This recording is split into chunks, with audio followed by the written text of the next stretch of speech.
Hello everyone, my name is Dan and I make competitive Warhammer 40k content. Today we're going to be talking about my 5 top mistakes that people make when making a competitive Warhammer 40k list. The first mistake is teching for ghosts or boogeymen in the meta. The second is focusing only on killing. The third is overestimating the consistency of buffs or synergy within your list. The fourth is changing your list every game or having a results-oriented thinking mindset. And finally, 5, list building inside of a vacuum. Today's video is brought to you by the New England weather, Dunkin' Donuts, as well as all of my wonderful Patreons, who without them I would not be making any of these videos, so thank you guys so much for your support. You know, I've been hearing a lot of people say that the token psyker is dead, and what they mean by that is that if you're not playing a list like Thousand Sons or Grey Knights that is entirely based off of psykers, you shouldn't take any psykers. The reason why people think that is because there are a few factions that have special secondaries or bonuses against psykers. One example of this is a Thousand Sons secondary, which you can only take if the opponent has a psyker. Additionally, if you have a psyker in your list, you can't take Abhor the Witch, which is incredible against psyker-heavy armies. So in some ways, if you take a psyker, you get double punished. You score less points against these armies, and they score more points against you. And for whatever reason, that idea has just become gospel, that no one should be taking a psyker anymore unless they're Thousand Sons or Grey Knights. And I think that is just a little bit incorrect. And that's why, for my first list building mistake, we're going to be talking about playing around boogeymen or ghosts in the meta. If I asked you what the top list in the entire game is right now, would you say Thousand Sons or Grey Knights? Probably not. You'd probably say something like Admech or Drukhari or Orcs, maybe even Sisters of Battle. So why are we trying so hard to beat people who aren't even the top list? In fact, if we look at 40kstatcenter.com, which I'll put some data from over here, you can see that Thousand Sons, Grey Knights, and Black Templars combined are less than 10% of the meta. So what that means is you're only likely to play them 1 in every 10 games. So I'm sorry if I'm going to bore you with a little bit of math, but the token psyker is not dead, and I'm going to try to prove that to you. So in a worst case scenario, you're playing against someone like Thousand Sons. And we'll also assume that if you have a psyker, you're going to score 7 less points against them because you can't take a really good secondary like Abhor the Witch, and they're going to score 8 more points on one of their secondaries because you enable them to take one of their faction-specific secondaries, which they can only take if you have a psyker in your army. That puts the maximum swing at about 15 points for each of these games. And I think everyone will agree with me that this is a little bit of an over-exaggeration, and also the most extreme army of the 3 of Black Templars, Grey Knights, and Thousand Sons. So if those armies are about 10% of the meta, and there's a 15-point swing when you play against them, that averages out to losing 1.5 points on average if you put a psyker on your list. So normally when I play Blood Angels, I'll take a Librarian, a Sanguinary Priest, and a Chaplain. I could switch out that Librarian for a Captain, but I do think that the Librarian is better than a Captain. But how much better is he? Is he 1.5 victory points per game better? I actually think so too.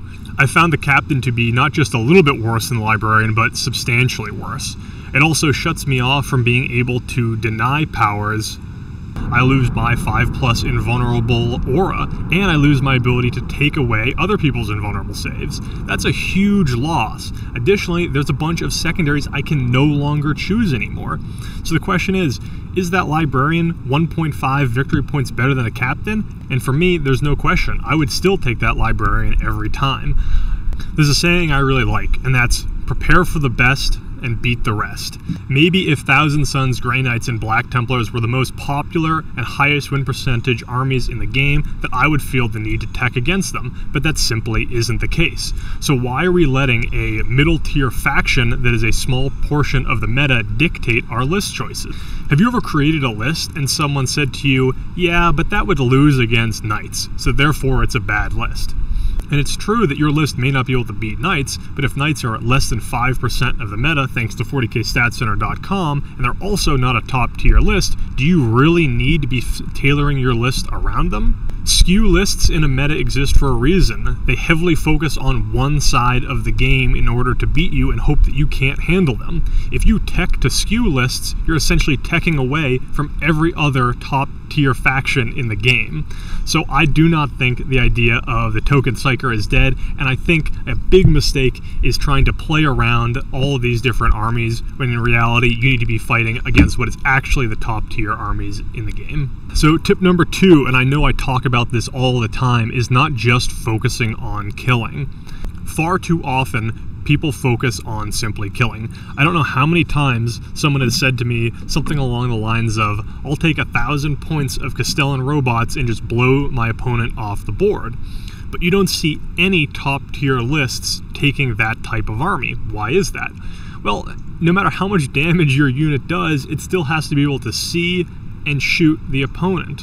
You know, a unit's worth is far more than its attack profile, and some people don't realize that movement and special abilities like fly or deep strike actually increase your lethality by a significant amount.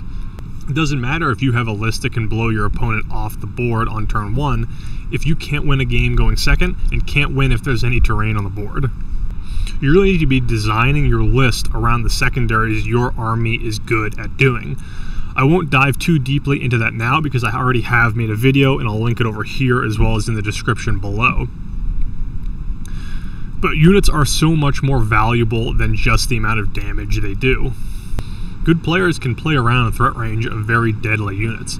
Even a unit of Eradicators only moves 5 inches and has a 24-inch gun. That's not a lot if someone knows how to deal with it. You know, when people are given the option, do you want to take an extra unit of Repentia or do you want to take a Rhino, people will tend to veer towards the Repentia. It's not sexy to take a Rhino, but if you put a unit of Repentia in a Rhino, they're actually going to do far more damage than 2 units of naked Repentia on their own. So I think I've belabored the point enough. Don't just focus on killing, have a plan about how you're going to win the game based on victory points, and tailor your list around that.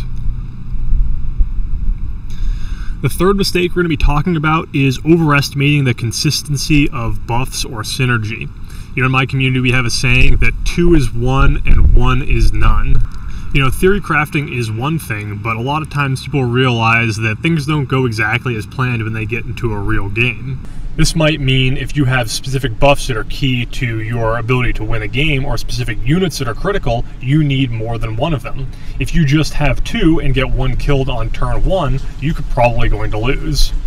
One way that I see this happening all the time is when people talk about Thousand Suns and all the buffs they have. I remember when the book was initially coming out, people were looking at all of the different buffs, and they were saying, wow, Chaos Spawn are really good if I put the 4+ invulnerable save on them, the -1 to hit on them, the, double move spell, and follow them with a Psyker. And it's only 115 points for 5. It can do so much damage. They kind of forget the fact that in Warhammer 40k, you can only cast a spell once per turn unless it's called Smite. So what you're actually doing when you put those buffs on your Chaos Spawn is you're not putting them on your 10-man unit of Scarab Occult Terminators. Who do you think gets more value out of them? The Terminators or these Chaos Spawn? I don't think there's really a debate there. I would always put it on my Terminators if I could. I would say you'd be able to rely on Temporal Surge and move a Demon Prince around them, trying to move the Chaos Spawn up. But then people also may assume they're always going to get the 6-inch rerolls on to hit. And when they're doing their calculations in terms of how much damage Chaos Spawn does, they just assume they're going to get it. But in reality, if you're moving at 7 inches a turn, and then Temporal Surging at another 7 inches, it's very possible you're going to be outside of that aura. Theory crafting is mainly useful in theory games. The same way people heavily overestimate their ability for melee units to get in combat, they also overestimate their ability to put all of their units together. It actually ends up being very hard to squeeze all the buffs together. If you're playing an Ultramarines list with 1 captain and 6 dreadnoughts, if you're trying to get that 1 buff to all 6 dreadnoughts, you're going to have a really bad time, or really bad positioning.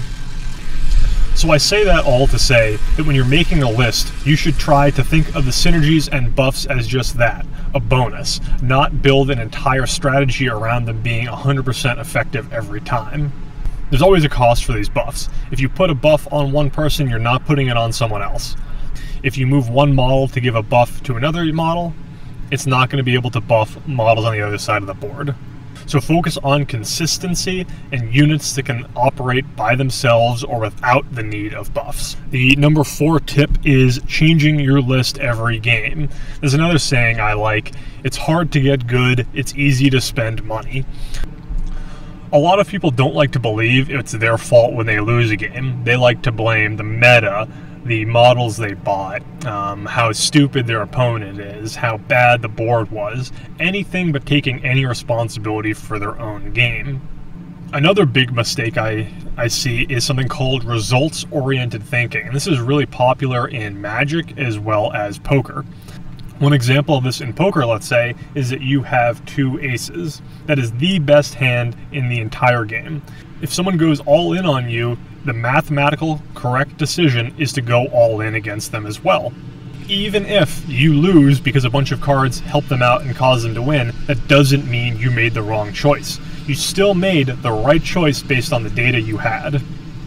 So bringing it back to Warhammer 40k, sometimes what I see people do is they'll have a unit, let's say they just bought it, they want to try it out, it charges another unit and whiffs on all their attacks. And they say, this unit is terrible, I'm never going to play it again, it does no damage. But in reality, they had a bad dice roll. Maybe you've made a couple clutch 9-inch charges out of Deep Strike that have won you the game before. But those 9-inch charges out of Deep Strike are a 28% chance of happening. If you base your game on getting a 28% chance, you're in a really bad position. Just because something has worked and caused you to win a game before does not mean it was a good idea. So in Warhammer 40k, it's important that you play your list several times. It takes more than one game to get a feel about your army and how it plays. If every game you play you swap out 1,000 points and put something else in, 1, you're never going to learn how to play that army, and 2, you're letting 1-game samples decide how you build a list. Both of those are not good things to do. I would say before a tournament, play your list about 5 times. That's when I think you should make a change. You want to be as prepared as you can when you go into a tournament, and swapping out to a new list before a big tournament is just a recipe for disaster. And no, that's not a RuneScape pun. So the 5th and final mistake I wanted to talk about is list building in a vacuum. We've talked a few times now how there are kind of 3 different tiers for Warhammer 40k players. We have beginner, intermediate, and advanced. So I would say a beginner is able to copy-paste a list that won a recent tournament of Warhammer 40k and bring that to a tournament.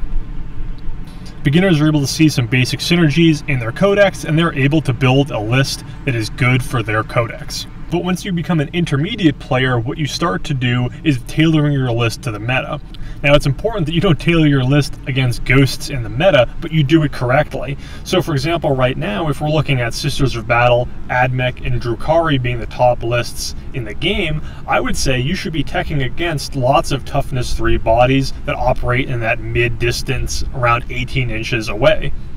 Just because knights exist in the meta doesn't mean you need to build your list around knights. So intermediates are able to kind of tech their list around the meta. What could advanced possibly be? Well, I would say that advanced is when you're able to tailor your list to a specific tournament. So you guys know that I don't like sports balls or any type of games like that, but I'll use an example from baseball. Let's say it's the 9th inning, bottom of the 9th, tied game in baseball. Who are you going to put up to go to bat against the enemy's pitcher? You could put the person who has the best batting average on your team up, but that probably isn't actually the best choice. You may put the hitter who has the best hitting percentage against that style of pitcher. If they throw fastballs and he's a lefty, maybe you want to put a lefty up who's good at hitting fastballs. So that's how they're teching against the specific pitcher, not just putting their best hitter in. Maybe you just need someone to bunt and get 1 run in. You put up your best bunter. So hopefully that makes sense. I don't know enough about baseball to know if I said something totally stupid, but the idea remains. When you're trying to win, it's a little more complicated than just making the best list. It's about making the best list for the tournament you're going to. So what I like to do is I like to ask the tournament organizer, hey, do you have any information on the missions we're playing or the terrain we're playing on? Many TOs will actually have these things published early. If you know what type of missions you're playing on, that may heavily change what type of list you're bringing. If every mission you're playing is a hold 2, hold 3, hold more mission, you may want a very different list than one that's all hold 1, hold 2, hold more. Additionally, if every mission you're playing on has a great mission-specific secondary, you may not need to plan around a third secondary for your list. Or how about the terrain? Most tournaments you go to will have random terrain between each of the different tables, but some of the more bigger name ones will actually have terrain packs sent out much earlier. In fact, if you look at the Games Workshop terrain, you can see that there's an incredible amount of obscuring terrain that covers a huge portion of the map. There's almost no line of sight angles on those maps that are longer than 18 inches. If I was going to play on that type of board, I would either want a lot of indirect fire or things that are close combat or short range. Is it any surprise then that the top lists were things like AdMech Close Combat, Bloody Rose Sisters of Battle, Blood Angels, and Custodes? I don't think so, and I think the people who went there knew what they were getting into and tailored their army around the specific terrain. And that's when you really start to get into that advanced level of Warhammer 40k. So I hope you guys enjoyed the video. I hope you got something out of it, and I hope you like my new studio. A lot of people have been commenting that they didn't like my studio and didn't like the shirts that I wore. So hopefully this one is a little bit better, and I can use it for a little while longer.